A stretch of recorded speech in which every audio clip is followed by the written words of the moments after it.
Ја започнуваме нашата утринска тема, во која што се осврнуваме на кардиоваскуларното здравје, поточно превенција од кардиоваскуларни болести и што е она кое што влијае како ризик фактор.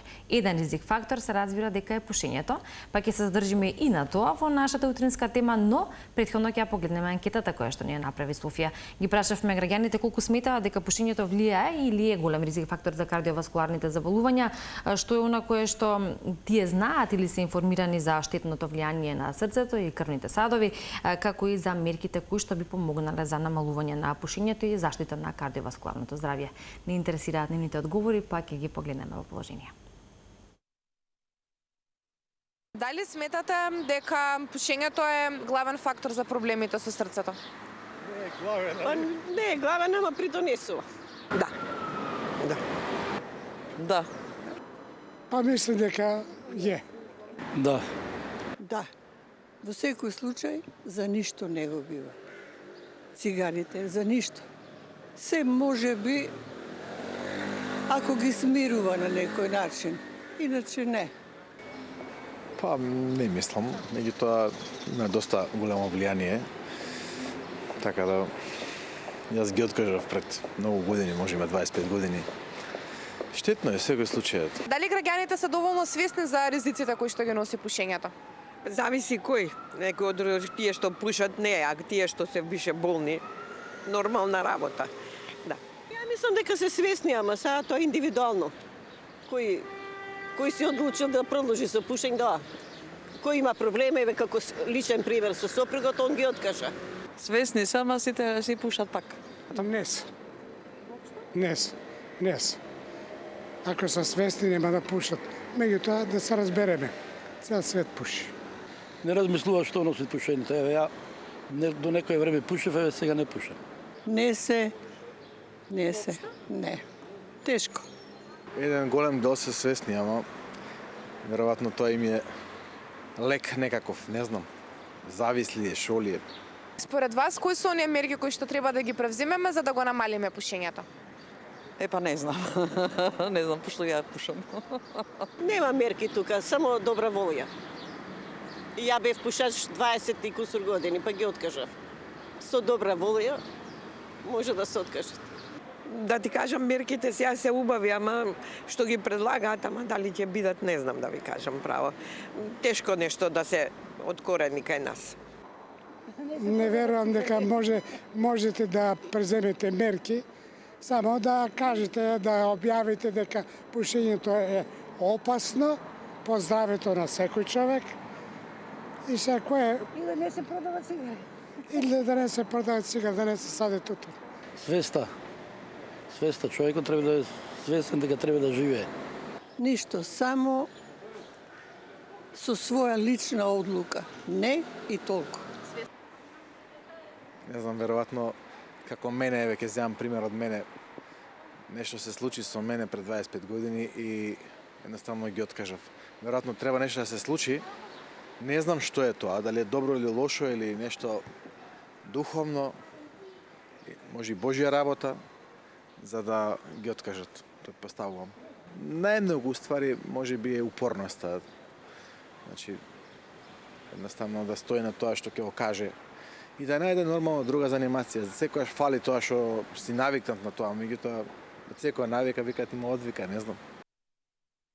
Така е, да, секоја навика има одвикнување, како што спомена и последниот граѓанин, но понекогаш зависноста или во многу поголем број случаи зависноста е многу повисока или поголема од свесноста кај граѓаните. Факт е дека ние важиме за пушачка нација и можеби не е главниот, но еден од факторите кои што дефинитивно влијае на кардиоваскуларното здравје и во глобала на срцето и како тоа функционира.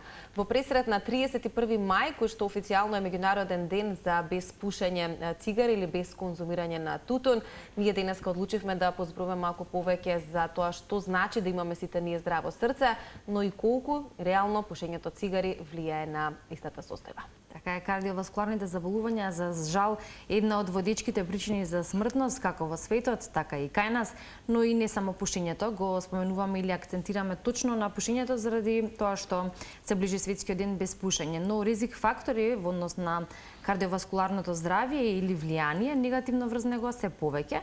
Начинот на живот, секојдневниот стрес и сето она кое што не обкружува. Здраво срце значи и подолг и поквалитетен живот, но како да го одржиме нашето срце здраво, меѓу другото, совети и препораки, како и верувам одлични одговори на нашите прашања во контекст на денешната тема, ќе добиеме од нашата гостинка, професор доктор Силвана Јованова, која што е кардиолог, асистент кардиолог и која што има долгогодишно искуство во својата работа и професија години наназад, и веројатно тоа искуство не води кон можеби сите оние заклучоци, па и нели работата со различни луѓе кои, како велиме, еве и нашите граѓани кои што ги следнавме, секој од нив со своји одговори, дел од нив поранешни пушачи, некои не пушачи, со своји размислувања за тоа како да се елиминира дел од ризик факторите, но ние малку по-стручно се разбира во продолжение. Добро утро, доктор Силвана, и добро утро. Добро утро и вам, и благодарам за поканата и посебно за добриот избор на темата, што секогаш треба нели да биде предизвик, посебно за еден одговорен медиум, така. Така е, да, сакаме да бидеме и одговорни, сакаме да ги нели да општествено одговорни, да се фокусираме на темите кои што се особено важни, а кога станува збор за здравјето, апсолутно тоа не е секогаш број еден во приоритетите, и затоа кога е кардиоваскуларното здравје во прашање, рековме, за жал, нарушувањето негово е причина за смртност меѓу главните во светот глобално, но ако зборуваме за добро кардиоваскуларно здравје, што би значило тоа? Поточно ете малку повеќе за тоа какво влијание или каква треба да биде функцијата на нели срцето, крвните садови, сето оно кое што го представува кардиоваскуларното здравје. Па разговорот би го започнала со неколку факти кои што се дадени во извештајот на Светската здравствена организација кога станува збор за кардиоваскуларните заболувања. Треба да знаеме дека околу 16 милиони смртни случаи во светот годишно се резултат на кардиоваскуларни заболувања, што представува 1/3 од вкупната смртност на глобално ниво. Од друга страна, околу 20 милиони лица годишно доживуваат мозочен или срцев удар, значи некое сериозно кардиоваскуларно заболување. Кардиоваскуларните заболувања немаат ни полова, ни возраст, ни географска граница. Зборувате.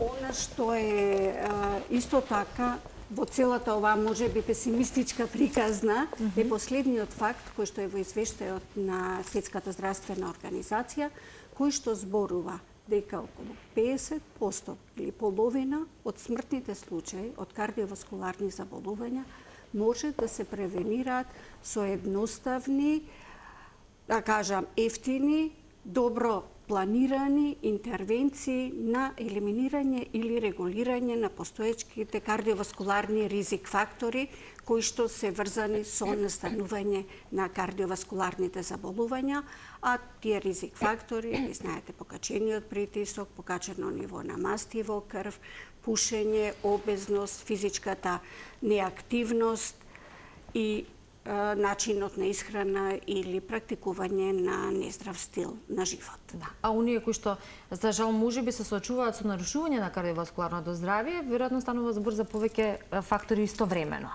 Точно.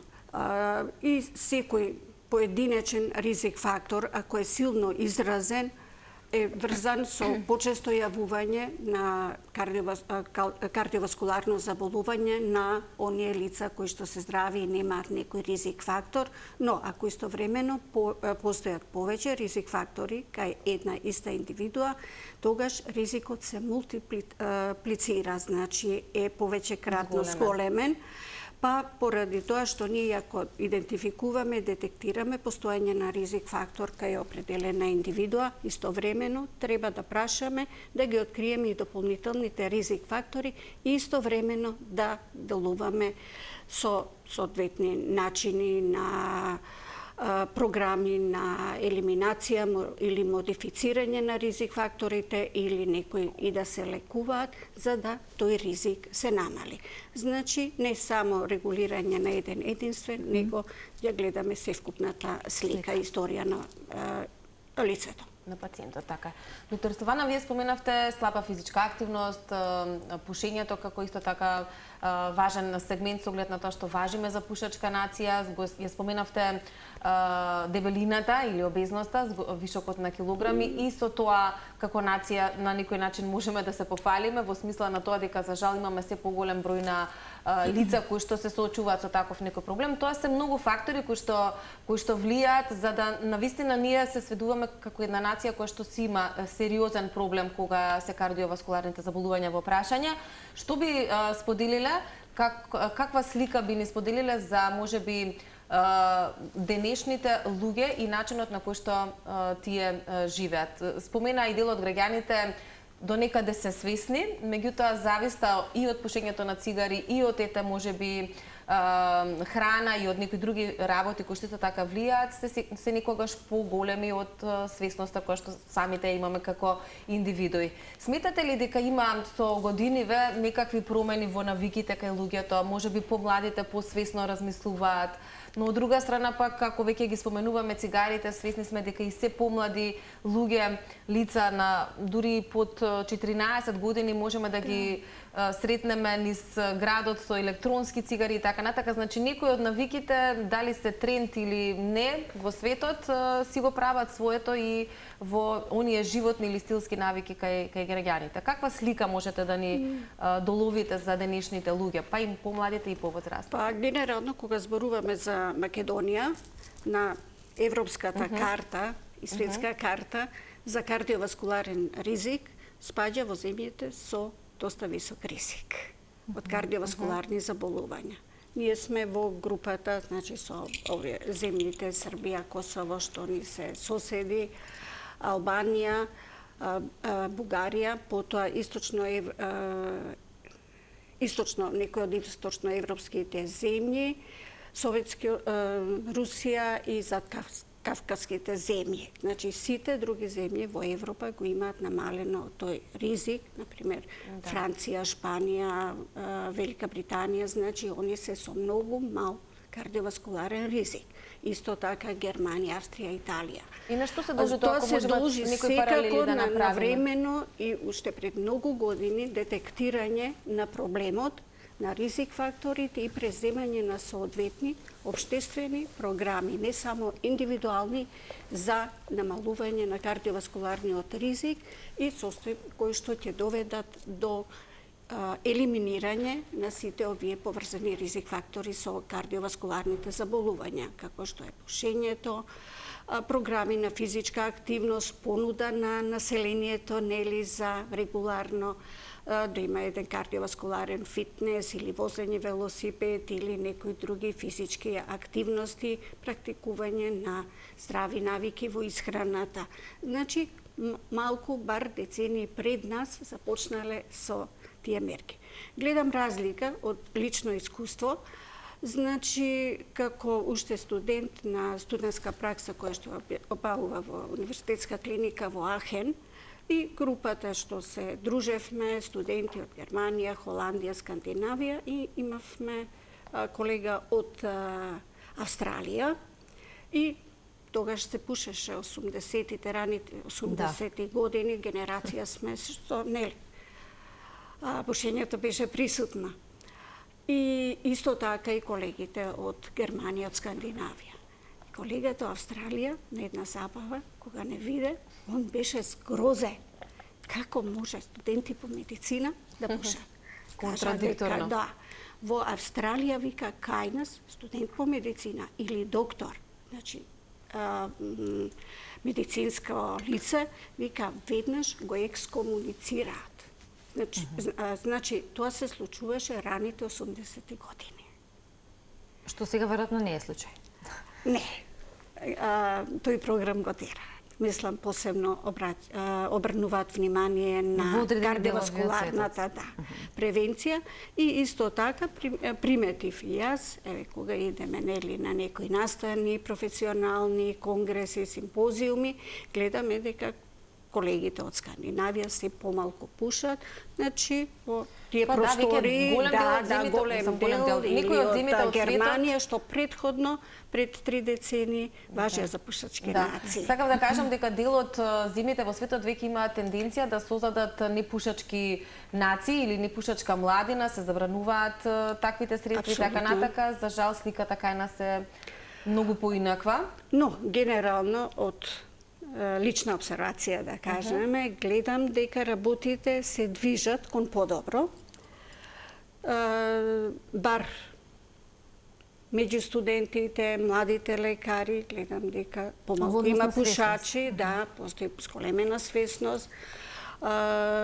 Посветуваат свесност и за внимание на физичка својата телесна тежина, например, редовно спортуваат, значи, и така влегуваат во некој програм на физичка активност, значи, зголемена е свесноста за практикување на здрав стил на живење. А добро е што и во градот и во другите ни се нудат некои можности за тоа да го спроведуваме. Значи, но се уште имаме многу работа. Така, имаме работа и за оние кои што свесно веројатно ќе се погрижат за тоа, ќе го направат тоа пред се за себе, но се разбира и за другите околу нив. За оние кои што можеби некако, како велиме, зависноста е пред на прво место, односно некако второстепено се задржуваме на оно кое што може лошо да влие, тогаш постојат и закони, па и предлог закони како што ги имаме и тој кај нас. Ќе се осврнеме на оно кое што, ако велам, одговорноста за себе, но и за другите, исто така е важна тука, или ќе го споменеме пасивното пушење. Зошто? Нели, ако пушиме во затворена просторија, се уште тоа го правиме кај нас. Предлог законот е да не биде така, но за сега се уште се пуши во затворени простории. Пасивното пушење колку може да биде ризик фактор за сите доколку, што може би се и непушачи, и тука би ги споменале и електронските цигари и како и да се нарекуваат постручно тие вајпови или она кое што младите го прават во последно време, особено по младите генерации, видиме, од тинеџерите, така нареченото вајпање, кое што е содржина на одредени хемикали, кои меѓу другото влијаат. Дали тоа влијае на срцето или пак тоа е веќе прашање за вашите колеги пулмолози? Па добро, сметам дека подобро во однос на тие ароматизирани аеросоли или што се во новиот тип на цигари, да кажеме, што се користат повеќе, пулмолозите би дале подобар одговор, но генерално кога станува збор за пасивното пушење, тоа постои како ризик за кардиоваскуларни заболувања. Ако кај пушачи ризикот од боиднина, нели, да добијат некој кардиоваскуларен настан или болест, е околу 80% поголем во однос на непушачите. Кај пасивните пушачи тоа изнесува 30%. Значи, што не е мала бројка. Значи, скоро пола од ако си активен пушач. Значи, околу 10% или 20% од случаевите на нарушено кардиоваскуларно здравје се јавува кај пасивните пушачи. Значи, одговорност има не само по собственото здравје, него и по здравјето на нашите блиски и нашето обкружување. Може би нешто е помал процентот, но сепак влијае и се влегува во препораките и регистриран како пасивното пушење како ризик фактор за кардиоваскуларни заболувања. Сега кога веќе го споменуваме пасивното пушење, да ги споменеме и децата, кои што најчесто се оние кои што страдаат како резултат на активното пушење од луѓето во нивната околина. Колку тоа може би во детска возраст, во адолесцентска возраст и така натака, може понатаму во животот да влијае да одредени кардиоваскуларни заболувања им се јават пред време или да имаат некакви потешкоти во однос на здравјето како резултат токму заради тоа што били изложени како пасивни пушачи. Многу добра обсервација. Значи, и кај во раната детска возраст, ако се изложени на пасивно пушење во адолесцентниот период или во младата возраст, значи, после тие лица, нели, не се пациенти, немаат се уште болест, може да развијат кардиоваскуларно заболување по процент кој што е поголем во однос на оние лица кои што, да кажеме, растеле и во една поздрава средина.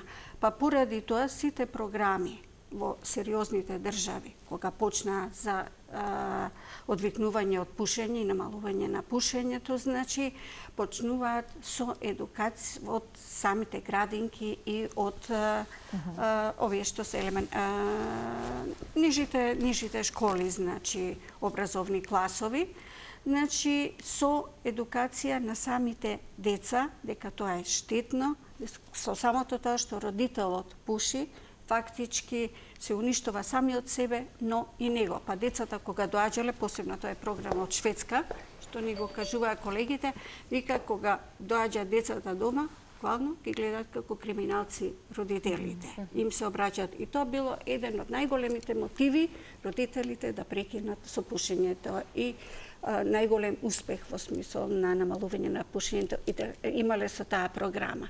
Значи, сепак треба да се почне едукацијата од најмали нозе, уште од самата градинка. Тенденција да следиме вака добри позитивни примери од другите земји за да направиме нешто, за да нешто се подобри во нашето општество? Па треба да ги следиме, треба да анализираме, треба да ги акцептираме сите тие позитивни искуства. Можеби ова се, да кажеме, од мојата радозналост и поголема комуникација со колеги од другите земји, па сме добили информации за нивните програми, но тоа треба да биде еден став, значи, и на поголем општествен интерес. Да, и што ќе има поголема примена во пракса, нели? Во било кој аспект. Овие што службите за јавно здравје, мислам, тоа е повеќе во нивни домен и да се секоја на централно ниво да се изготви една програма за превенција на кардиоваскуларните заболувања со секако сугестиите од здравствените професионалци. Таквата едукација, таквите програми или учењето или дознавањето на негативните последици па уште од мали нозе има ефекти кои што ќе се гледаат со генерации и генерации, но за оние кои што како дел од граѓаните што рекоа пушеле со години, цврстата волја или став па и одлука да престанат со пушењето, имаме и такви позитивни, да речеме, примери. Но почесто треба точно нешто да се случи, некаков пресврт во животот, можеби некој симптом, нарушување на здравјето, па да се решиме дека тоа навистина треба да го промениме. Верувам со такви искуства сте се соочувале во вашата пракса како доктор и што е она кое што можеби треба да не спречи или да го превенираме пред да дојде до тој чекор, заради тоа што тоа е, да речеме, крајната фаза, кога навистина треба да се одлучиме, да се ставиме себе си пред тоа. Но ако зборуваме за превенцијата или за ранното препознавање на симптомите, тогаш кога би било и што би било најсоодветен знак и кога би било најсоодветно време за консултација? Па, сметам дека овакви кампањи, општествени, дали медиумски, дали друг вид на програми, за подигање на свесноста за штетноста на пушењето се најдобри. Веќе ако се прекине пушењето, а дошло до појава на кардиоваскуларно заболување, многу можеби војната со прекинот на пушење ќе ја добиеме, но битката е една од битките изгубена, значи сепак има направена штета. Како секој сериозен, модерен, современ здравствен систем, значи се труди да не дојде до појава на некое заболување, а тоа е фактички примарната превенција, да се детектираат ризик факторите и особите кои што се со ризик навреме пред да дојде до развој на кардиоваскуларно заболување. Исто така, постои секундарна превенција, тоа е од кога она што го спомнавте, веќе има некој симптом се јавил, ради кој што се бара лекарска помош или консултација, или пак веќе има манифестно кардиоваскуларно заболување, па во превенцијата да не се случи повторпат некој кардиоваскуларен настан, веќе се превенираат или се елиминираат постоечките ризик фактори, што спаѓа во доменот на секундарна превенција. Сепак треба да ни е фокус примарната превенција. Кардиоваскуларните заболувања знаат да бидат и хронични, односно од кога веќе ќе се направи штетата, тоа понатаму да се третира, да се лекува во смисла или со одредена терапија која што би била соодветна, но сепак со последици со кои што самиот пациент или човек се соочува во текот на животот. И тука меѓу другото останатите фактори можат дополнително да влијаат. Што значи пациентите со такви хронични кардиоваскуларни заболувања треба да бидат апсолутно повнимателни, па дури и кога доаѓаме во период каде што имаме и високи најава на високи температури, и тоа исто влијае и еден ризик фактор во таков случај. Да. Посебно срцевите заболувања, кардиоваскуларните, значи болни, треба да бидат многу внимателни. Може најсовремена терапија да биде применета за лекување на нивното постоечко заболување, најсовремени формули и лекови да прима, али ако не се почитува и не се инсистира на превенција и не се спроведува на ризик факторите кои што се асоцирани со јавувањето на кардиоваскуларното заболување, многу не сме постигнале. Од друга страна, секогаш треба да бидат едуцирани и добро информирани за некои ситуации кои што може да доведат надворешни влијанија, кои што може да доведат до влошување на нивното кардиоваскуларно здравје, значи моментално, како што сега се неприродно високи температури, па оние осцилации на температурата, атмосферски промени и се, што значајно влијае. И онака голем дел од нас сме метеоропати, но ако се има дополнително заболување, веќе ризикот е поголем. Па од тука им се советува, значи, да бидат заштитени со научари, со капа, да не излегуваат во оној период кога се доста високи температурите, работните обврски да ги завршуваат до 10-11 часот предпладне или после 5 часот навечер, да пијат доволно течности, значи да не дојде до дехидратација на организмот, што исто така ја зголемува можноста од дополнително влошување на нивното кардиоваскуларно здравје, редовно земање на лековите и, ако треба, да се преполови посебно кај хипертоничарите терапијата, таа да биде во консултација со нивниот лекар. Така е. Високиот крвен притисок тука ќе го споменеме или хипертензијата, која што е еден од исто така, тоа ќе биде како ризик фактор или последица, сега не знам како би дошло, нели сум нарушено кардиоваскуларно здравје, веројатно и тука доаѓа хипертензијата или и обратно, кога имаме висок крвен притисок, тоа влијае и на нашето срце. Односно е сето тоа поврзано. Значи високиот крвен притисок и оние кои што се соочуваат со тоа, како и се друго кое што влијае за покачување на притисокот. Нездравата храна и недоволната физичка активност. Но да се биде физички активен, значи за таквите граѓани умерена активност, нели, и тоа го препорачувате во одредени граници. Се препорачува во превенцијата, значи умерена физичка активност.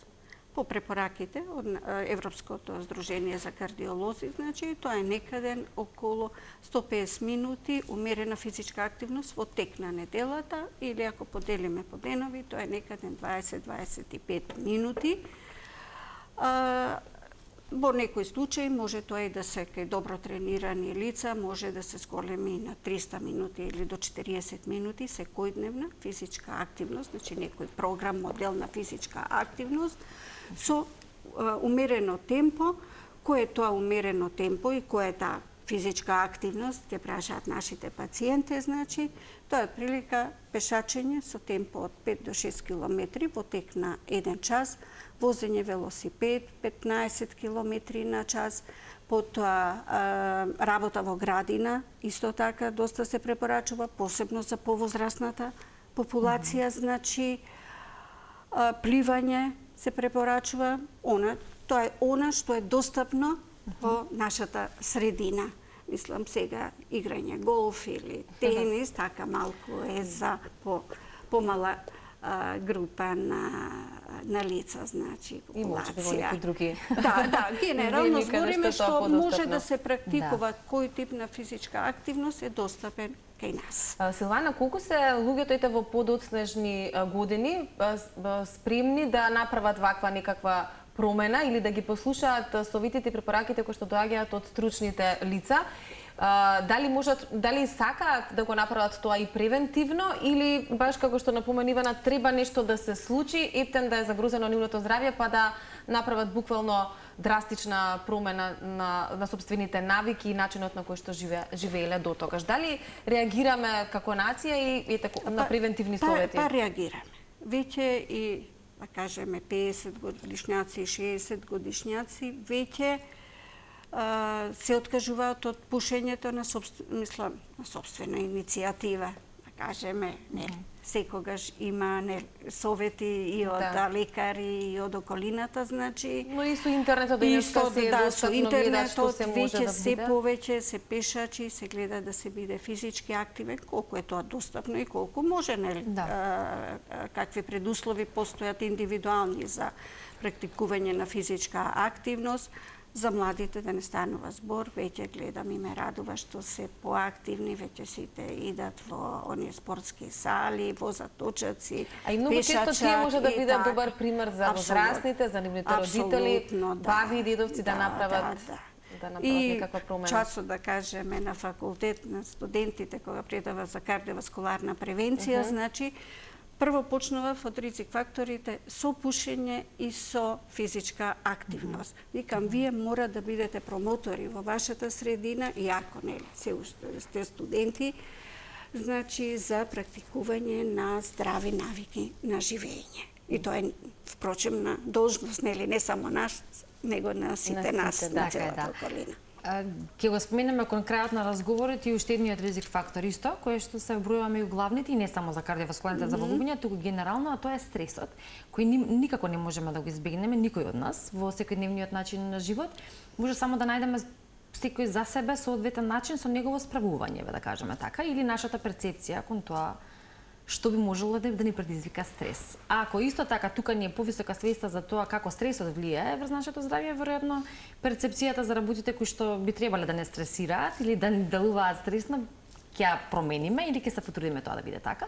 Но многу пати несвесно реагираме на такви ситуации и за жал има реално стресни ситуации кои што си влијаат постекако на нашиот целокупен систем или организам. Во случајот за кардиоваскуларното заболување исто стресот се вбројува како еден од поглавните ризик фактори, па во пракса што би значило тоа? Односно, како тоа да го превенираме? Велат за стресот е еден од најтешките ризик фактори што можеме да ги превенираме, затоа што прво не можеме да го избегнеме, второ таков е животот кој живееме, но како да се, нели, да се справиме. Точно е, стресот е еден од значајните ризик фактори за кардиоваскуларни заболувања, посебно ние кога учевме имаше тип А и тип Б. Стрес? Личности, исто и тоа многу влијае, не само стресот надворешен, предизвика од друго лице или од околината, него и карактерот, типот на личност, нели има преамбициозни, анксиозни лица што секогаш се во трка и борба со времето, значи што исто така е значаен ризик фактор за кардиоваскуларни заболувања.